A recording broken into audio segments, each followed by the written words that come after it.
對呢隻茶油雞最大嘅尊重，撈飯加隻髀加隻翼，雞可以唔食，呢隻汁一定要撈。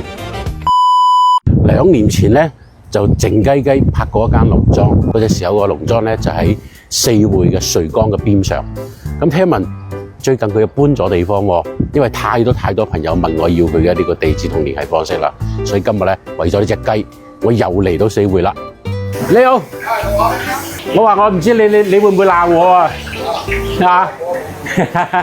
老細，哇！我睇啲有乜靚嘢食？呢咪有河魚仔咩？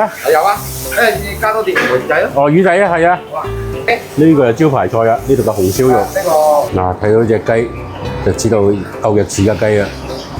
嗱，睇呢先，哇，好生猛啊！今日呢啲蜆，老闆話唔夠肥啊，所以都叫我點其他嘢食。睇下呢啲野塘虱先啦。呢隻雞而家養邊度啊？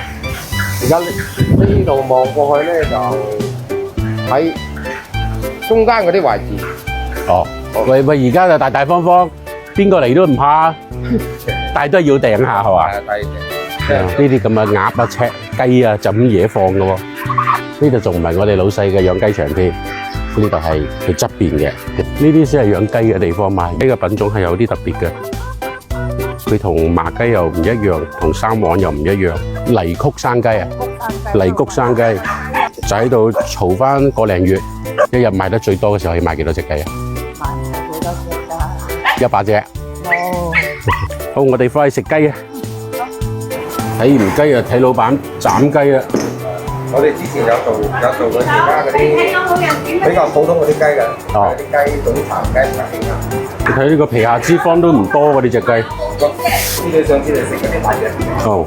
佢有即係有3個品種嘅。淨係普通雞啫，係有少少分。睇到呢隻雞啲顏色就有晒食肉啦。呢啲係精華。你又嚟到四會啦，呢個地方咧，嶺南重鎮，四水交匯，所以叫四會啊。咁就最出名嘅，呢度唔生產呢個玉石，但係咧呢度係最大嘅呢個加工翡翠嘅地方，仲有呢個地方嘅砂糖桔，呢啲嘢都知道㗎啦。打碗祛濕湯解你先啊。祛濕湯裏邊一般有咩咧？嗱，土茯苓啊、豉實啊。呢啲咩豆啊、燕米啊、雞骨草啊，嚟四會你千祈唔好錯過嘅傳統做法嘅茶油雞。你睇到呢個色，聞到呢個香，點可以唔流口水啊？佢啲皮下脂肪唔係好多嘅，所以啱啱老細話佢揀隻雞嘅品種都揀咗好耐。呢隻雞咧，其實佢就係啲水晶雞類似嘅做法，但係咧佢係油蒸雞，佢嘅靈魂就喺佢用嘅呢個茶油上邊。老細話全部揾啲老樹嗰啲野茶樹榨出嚟嘅茶油，油而不膩啊！呢個係呢計夠日子啊！呢隻唔係預製菜白雲豬手，呢個係佢哋自己餐廳做嘅白雲豬手。冰嘅，夏天食呢個好啊！冰涼嘅，酸酸地嘅，佢啲皮咧。特別脆爽嘅 ，Q 彈彈，一啲都唔會話食豬手嗰種油膩啊！茶油嚟蒸咧，食起身嚟佢又唔會話似花生油咁霸氣。茶油嗰啲滋潤咧，你食起身嚟嘅時候係聞到微微地嘅香，食起身嚟咧油膩感係好低嘅。一陣呢個汁，你要嚟撈飯又好，你嚟撈翻個鍋粉又好，呢個最正。休漁期冇靚河鮮，揾唔到靚河鮮，我哋就食翻啲本地嘅塘虱。哇！呢台太豐盛啦！佢將佢油炸咗之後，加少少嘅呢啲咁嘅蝦仔、豆豉、薑絲、豉油一蒸佢，燒油菜，唔使掠骨嘅生坑魚仔。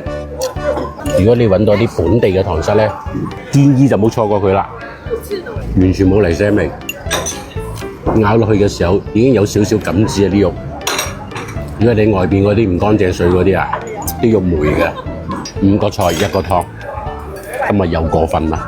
對呢隻茶油雞最大嘅尊重，撈飯加隻髀加隻翼，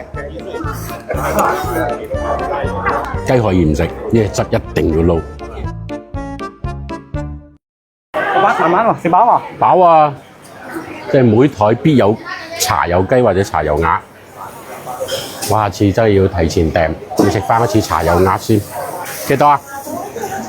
你收夠啊？嗯，嗱，328。夠唔夠㗎？夠，多謝啊。俾幾個飯盒俾我，仲有半隻我打包翻去食。呢隻就係我成日掛住嘅四會茶油雞。